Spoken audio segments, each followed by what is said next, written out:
Shalom saudaraku, merupakan sebuah sukacita ketika kita masih diperkenankan Tuhan untuk membaca dan merenungkan firman Tuhan yang menjadi pedoman dalam kehidupan kita. Adapun bacaan Alkitab pada saat ini terambil dari kitab Kejadian pasalnya yang kedua, ayatnya yang ke-8 hingga ayatnya yang ke-17. Selanjutnya Tuhan Allah membuat taman di Eden, di sebelah timur. Disitulah ditempatkannya manusia yang dibentuknya itu.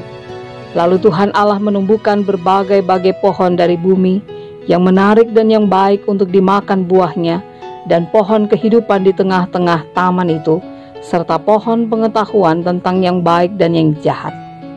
Ada suatu sungai mengalir dari Eden untuk membasahi taman itu, dan dari situ sungai itu terbagi menjadi 4 cabang. Yang pertama namanya Pison, yakni yang mengalir mengelilingi seluruh tanah Hawilah, tempat emas ada.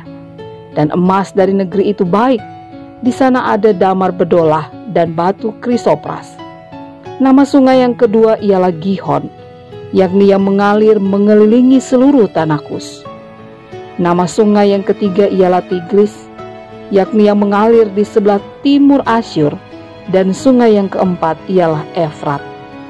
Tuhan Allah mengambil manusia itu dan menempatkannya dalam Taman Eden untuk mengusahakan dan memelihara taman itu.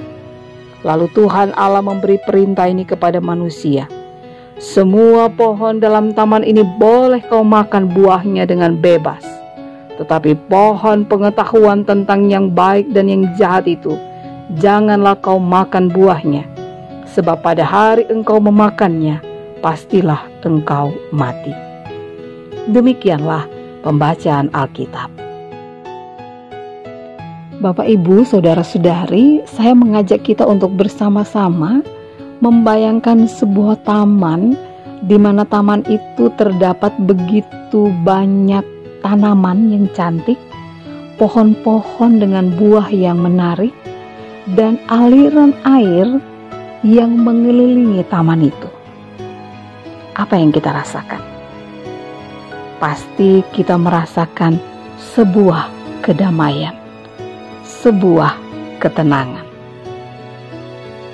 Kalau kita sudah berada di taman itu, pasti kita akan merasa bahwa ingin lama tinggal di situ, ingin lama duduk di situ.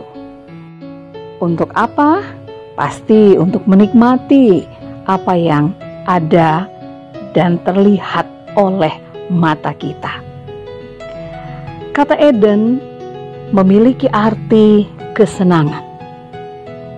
Itu berarti ketika Allah menciptakan taman yang indah dengan berbagai pohon yang menarik dan buah, dan Allah membuat aliran sungai di sana, bahkan dijelaskan ada emas, ada damar bedola dan batu krisopar. Semuanya pasti akan membuat orang yang ada di taman itu pasti akan merasa terpesona. Ya, Allah kemudian menempatkan manusia di tempat itu. Apa yang dilakukan oleh manusia di tempat itu? Dalam ayat 15 dikatakan, manusia ditempatkannya di sana dalam Taman Eden untuk mengusahakan dan memelihara taman itu. Dan Tuhan kemudian memberikan perintah kepada manusia bahwa semua pohon dalam taman itu boleh dimakan buahnya dengan bebas. Tetapi pohon pengetahuan tentang yang baik dan yang jahat, janganlah dimakan buahnya. Sebab pada hari engkau memakannya, pastilah engkau mati. Bapak, Ibu, saudara-saudari yang dikasihi Tuhan, saat ini kita memang tidak berada di Taman Eden.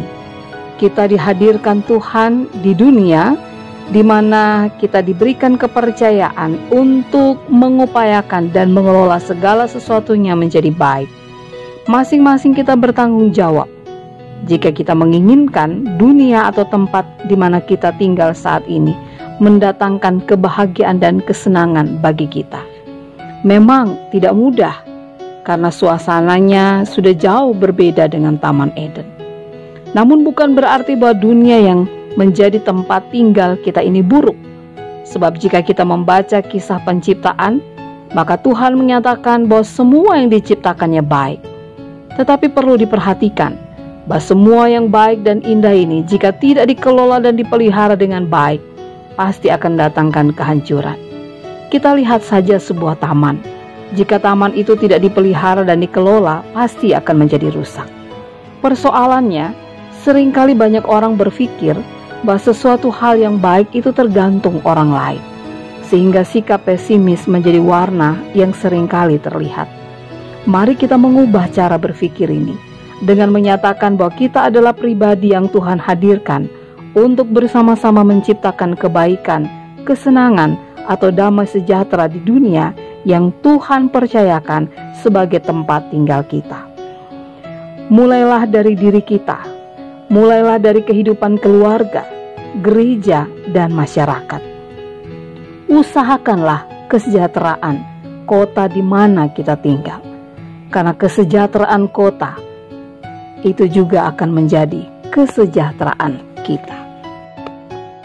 Hal yang berikut, untuk mempertahankan sebuah situasi dan kondisi yang mendatangkan kebahagiaan, sukacita, damai sejahtera, maka selalu ada hal-hal yang harus dipatuhi.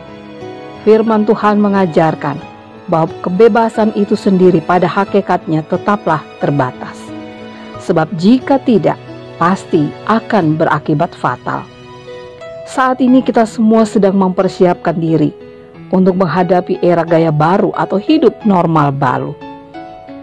Masa-masa yang akan datang, pasti kita akan memperhatikan hal-hal yang akan diatur untuk kebaikan kita semua. Kita akan memperhatikan protokol kesehatan, dan ini akan berlaku dalam kehidupan peribadahan, ruang lingkup kerja, bahkan sekolah, dimanapun kita berada. Perlu kita ingat bahwa kebebasan kita pasti tetap terbatas. Tapi jika kita tidak memperhatikan hal-hal tersebut, dampaknya pasti fatal bagi diri kita dan bagi semua orang yang ada di sekitar kita. Bapak, Ibu, saudara-saudari yang Tuhan Yesus kasihi, Tuhan memberikan kesempatan bagi kita untuk hidup di dunia ini.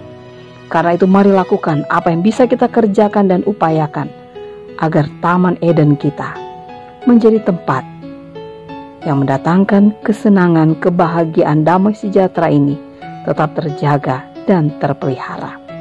Kita perhatikan aturan-aturan yang perlu kita taati, sehingga sesuatunya juga mendatangkan damai sejahtera. Amin. Bapak, Ibu, saudara-saudari yang dikasihi Tuhan, mari kita berdoa. Bapa kami di sorga, kami berterima kasih untuk dunia yang menjadi tempat tinggal kami. Kami berterima kasih karena kesempatan yang masih Tuhan berikan bagi kami, agar kami dapat menikmati keindahan dan kebaikan-Nya. Berikanlah kami hikmat-Mu, agar kami dapat mengelola dan mengupayakan yang terbaik untuk dunia tempat ciptaan Tuhan. Dan berikan kami juga kemampuan untuk dapat hidup dengan bijaksana, menaati setiap aturan, agar damai sejahtera dapat dirasakan. Di dalam nama Tuhan Yesus kami berdoa. Amin.